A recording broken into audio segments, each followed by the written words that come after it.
Like کریں، subscribe کیجیے، bell icon کو دبائیں تاکہ ہماری ویڈیو سب سے پہلے آپ کے پاس پہنچ سکے۔ ماں کا کام ہے سچ بولنا سکھائے، سچائی سچائی سچے، کبھی اولاد کے سامنے جھوٹ مت بول۔ جھوٹ تو یوں بھی نہیں بولنا چاہیے، جھوٹ بولنے سے ایسی منہ سے بدبو نکلتی ہے کہ فرشتہ ایک میل دور ہٹ جاتا ہے۔ جھوٹ نہیں بولنا، یہ جھوٹ بہت بری بلا ہے۔ اللہ اکبر، لوگ زنا سے تو آج کل بچتے ہیں، شراب سے بچتے ہیں، جھوٹ سے بہت کم لوگ بچتے ہیں۔ اور یہ جیسے زنا حرام ہے نا، ویسے جھوٹ بھی حرام ہے، جیسے شراب حرام ہے ویسے جھوٹ بھی حرام ہے۔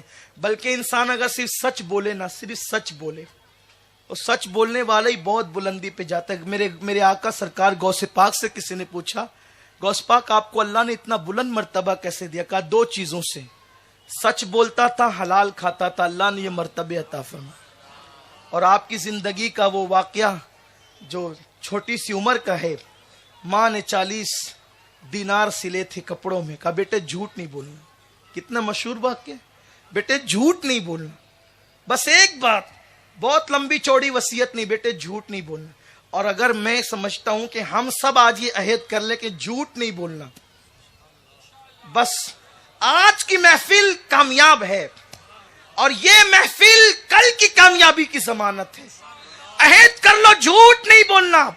ایک صحابہ عرض کیا، آقا آپ کی تعلیمات بہت زیادہ ہے حضور، اتنا سب میں نہیں کر سکتا، ایک ہی بات پہ عمل کروں گا حضور۔ یا رسول اللہ مجھے ایک ہی بات پہ عمل کرنا ہے، سب پر نہیں۔ سرکار نے فرمایا جھوٹ نہیں بولنا، جھوٹ نہیں بولنا، بس اگر پورے دین پہ عمل کرنا ہے تو ایک پہ عمل کر لے، جھوٹ نہیں بولنا۔ خوش ہو گئے۔ شراب کی عادت ہے، پی لیا کریں گے، شراب کی عادت ہے، پی لیا کریں گے، کسی سے ہنسی مذاق کی عادت ہے، کر لیا کریں گے، کہیں جانا ہے جائیں گے، آئیں گے، جو کرنا ہے کریں گے، صرف جھوٹ نہیں بولنا ہے۔ بس یہی ہوا، میں اس کی تفصیل نہیں عرض کرتا، اجمال عرض کرتا ہوں۔ کہیں ایسے مقام سے آ رہے تھے جہاں جانا زیب نہیں تھا، اس لیے کہ اب وہ صحابی ہو گئے نا تو بہت ادب کا مقام آ گیا ہے۔ ایسے مقام سے آ رہے تھے جہاں جانا زیب نہیں دیتا۔ دوسرے صحابہ ملے، کہاں سے آ رہے ہو؟ سوچا بات بنا دے، گھما دے، بس میں تو حضور کے ہاتھ پہ بیعت کر چکا ہوں کہ جھوٹ نہیں بولنا، سچ سچ بتایا۔ اتنی ندامت ہوئی، اتنی شرمندگی ہوئی، یہ رسوائی تھی میری تقدیر میں، ایسا میں رسوا ہونا تھا مجھے، آئندہ نہیں کروں گا۔ پھر کوئی ایسی غلطی ہوئی، پوچھے گئے کہاں، پھر بتایا، کہا اب تو رسوائی ہے۔ اس طرح سے سچ کی برکت سے سارے جرائم سے بچ گئے اور سچی توبہ کی توفیق نصیب ہوئی۔ جھوٹ سے بچو، جھوٹ مت بولو۔ اور اب تو الیاذ باللہ داڑیاں لمبی ہے، ٹوپیاں خوبصورت ہے، کپڑے حسین ہے، لیکن زبان گندی ہے۔ یہ زبان جھوٹ، یہ زبان کتنی اہم ہے پتہ ہے آپ کو؟ کتنی اہم ہے یہ زبان؟ جو زبان نام محمد لیتی ہو، جو زبان لا الہ الا اللہ محمد رسول اللہ کہتی ہو، اللہ کو اس زبان کا کتنا خیال ہے۔ ماں کے پیٹ میں جب بچہ ہوتا ہے تو اللہ اسے کھلاتا ہے، کیا کھلاتا ہے؟ ماں کے جو ایام ممنوعہ کا خون ہوتا ہے نا، وہ خون اسے کھلاتا ہے، لیکن اللہ وہ خون اس کو منہ کے ذریعے سے نہیں کھلاتا۔ اللہ نے ایک نلی بنائی ہے جس کو نال کہتے ہیں، اور نال کے ذریعے سے کھلاتا ہے۔ اللہ تو ہر چیز دنیا میں منہ سے کھلاتا ہے، اور پیٹ میں نال سے منہ سے کیوں نہیں؟ قدرت جواب دے گی، نادان، جس زبان سے تو میرے محبوب کا نام لینے والا ہے، وہ زبان ماں کے خون سے گندا کیسے کروں؟ اس لیے کھلایا تو یہاں سے کھلایا، وہ خدا ہو کر ماں کے خون سے ہماری زبان گندی نہیں کرتا، اور ہم بندے ہو کر غیبت سے گندی کرتے ہیں، جھوٹ سے گندی کرتے ہیں۔ اس زبان کو سنوارو، یہ زبان گویا کہ دل کے راستے تک جاتی ہے، اور دل کی باتیں زبان تک آتی ہے۔ زبان سنور گئی، آقا فرماتے ہیں صبح کے وقت سارے اعضاء زبان سے ہاتھ جوڑ کے کہتے ہیں اچھی رہنا، تو سلامت رہی تو سب سلامت رہے گا، غلطی تو کرے گی تکلیف ہم اٹھائیں گے۔ یہ زبان ہے۔ اللہ نے کان دو دیے، آنکھ دو دی، ہاتھ دو دیے، پیر دو دیے، زبان ایک دی۔ ایک دی پھر بھی اتنی مصیبتیں پیدا کرتی ہے، اگر دو ہوتی تو کیا ہوتا؟ اور پھر اللہ نے کسی چیز کو مقید نہیں کیا, کسی کو قید نہیں کیا. ہاتھ کھلے ہیں, پیر کھلے ہیں, آنکھ کھلی ہے, سر کھلا ہے, کسی کو قید نہیں کیا. قید کیا تو صرف زبان کو قید کیا, اور وہ بھی 32 دانتوں سے قید کیا. 32 میں قید ہے, پھر بھی اتنے فتنے پیدا کرتی ہے. کھلی ہوتی تو کیا ہوتا. اور میرے آقا نے فرمایا تم مجھے زمان کی ضمانت دے دو, اس کی ضمانت دو جو 2 گالوں کے بیچ میں ہے, اور اس کی ضمانت دو جو 2 ٹانگوں کے بیچ میں ہے, تو میں تمہیں جنت کی بشارت دوں گا, میں تمہیں جنت کی ضمانت دوں گا.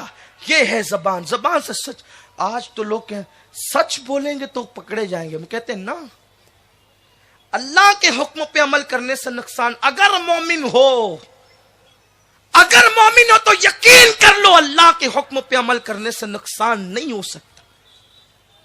شیخ ابو بکر شبلی رحمت اللہ علیہ بادشاہ سے کچھ انبن ہو گئی.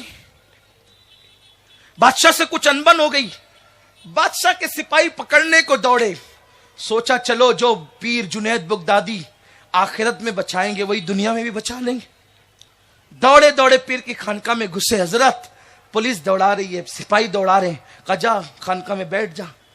وہ گئے خانقاہ میں بیٹھ گئے. شیخ ابو بکر شبلی, سپاہی آئے, سید الطائفہ حضرت جنید بغدادی سے کہا جنید آپ نے ابو بکر شبلی کو دیکھا ہے؟ کہا ہاں دیکھا ہے. کہاں ہے؟ میری خانقاہ میں چھپے ہوئے ہیں.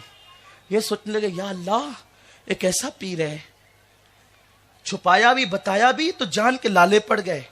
میرے جیسا پیر ہوتا تو مرید کی سیٹنگ کے کئی بیعت نہ توڑ دے, بول دیتا کہ نہیں میں نے تو دیکھا ہی نہیں, کئی دن سے ملاقات ہی نہیں. الیاذ باللہ, استغفر اللہ. ہمیں اللہ سے زیادہ فکر مرید کی ہوتی ہے. ہمیں اللہ رب العزت کی رضا کی بجائے بندوں کی فکر ہوتی ہے. یہی بگاڑ کا سبب ہے. سب کے چکر میں مت پڑو, رب کو راضی کرو, اللہ راضی ہوگا. یہ کائنات کیا ہے, یہ سب پلٹ آئیں گے. ان کی رسی خدا کے ہاتھ میں ہے. جس کے ہاتھ میں رسی ہے اسے منا لو, پوری کائنات تمہاری ہوگی. من کان للہ کان اللہ لہو, جو اللہ کا ہو جاتا ہے پوری کائنات اس کی ہو جاتی. کہا وہ اندر چھپا ہوا ہے. سپاہی گئے, دیکھا کچھ نہیں تھا. نکلے کہا ہے نہیں. کہا میں نے تو بھیجا ابھی. اب ابو بکر شبلی سوچتے یا اللہ جا رہے تھے تو جانے دیتے, پھر بھیجتے ہیں. آئے لیکن اب بھی نظر نہیں آئے. انہوں نے کہا شاید حضرت کسی اور کیفیت میں ہے, چلے یہاں سے نکلے. باہر جب وہ نکل کر چلے گئے تو یا حضور غلطی گستاخی معاف, چھپایا تھا تو بتایا کیوں, اور بتانا تھا تو چھپایا کیوں. تیور بدل گئے. جنید بغدادی کہتے ابو بکر تیری وجہ سے میں جھوٹ بولتا. ارے اگر میں جھوٹ بول دیتا تو تو یہاں پھنستا میں وہاں پھنستا. یہ سچ کی برکت ہے, تو یہاں چھوڑ دیا گیا میں وہاں چھوڑ دیا گیا. اللہ کے حکم پر عمل کر کے بھی کوئی نقصان میں ہوتا ہے؟ ہو نہیں سکتا. اگر اللہ کے حکم پہ عمل کرنے سے نقصان ہوگا معاذ اللہ, پھر کامیاب کون ہوگا؟ اس لیے اپنی سوچ بدلو, سچ کو عام کرو, سچائی کو. اپنی اولاد کے سامنے کبھی جھوٹ مت بول, انہیں سچ کی تعلیم دو, سچ کی تعلیم دو. بچے بہت اس چیز کو لیتے ہیں اور انہیں ڈراؤ اللہ سے. اور وہ بات عرض کر رہا تھا, میرے غوث کی امی جان نے کہا بیٹے ایک نصیحت, سچ بولنا. چلے ہیں پکڑے گئے ہیں, جو پکڑ کے پوچھتا ہے تیرے پاس کیا ہے بچے, آپ کہتے ہیں میرے پاس 40 دینار ہے. دینار وہ سونے کے سکے ہوتے تھے اس دور میں. میرے پاس 40 دینار ہے. کہا مذاق کرتا ہے, چھوڑا. پھر دوسرے نے پکڑا, اس نے چھوڑا. تیسرے نے پکڑا, اس نے چھوڑا. آخر کا جب سب کو لوٹ چکے تو کہا وہ بچہ جو بڑا خوبصورت سا ہے, اس سے جس نے ہی پوچھا وہ مذاق کرتا ہے سب کے ساتھ, سب لٹتے ہیں, وہ مذاق اس کو سوچتی ہے. پکڑو اس کو. پکڑ کے لائے, کہا ہے کیا؟ سردار نے پوچھا ہے کیا؟ کہا 40 دینار. سب کو وہی کہا 40 دینار. دیکھو سچ کی ایک بات ہے, سچ ہمیشہ ایک ہی ہوتا ہے, جھوٹ کا بیان بدلتا رہتا ہے. باطل دوئی پسند حق لا شریک ہے, جو سچ ہوگی وہ ایک ہی ہوگی, جب بھی بولو گے وہی ہوگی, کبھی بدلتا نہیں, سچ کبھی نہیں بدلتا. سردار کو بھی کہا 40. کہا سب کو کہتے ہیں 40 ہے کہاں؟ کہا یہ میری صدری میں سلے ہوئے. کہا کھول, تو کھول کے دکھایا تو 40. کہا بچے بچا بھی سکتا تھا تو. کہا نہیں بچانا چاہتا تھا, اس لیے کہ میری ماں نے کہا جھوٹ نہیں بولنا. جھوٹ نہیں بولنا, میں نے جھوٹ نہیں بولا. اور بس اسی کی برکت سے انہیں توبہ کی توفیق نصیب ہو گئی. غوث پاک کے 40 دینار نہیں گئے, انہیں توبہ بھی ملی ان ڈاکوؤں کو, اور اس کے بعد اللہ نے غوث پاک کو اتنا مالدار کیا کہ آپ اتنا قیمتی کپڑا پہنتے تھے جو بادشاہ وقت کو میسر نہیں آتا تھا.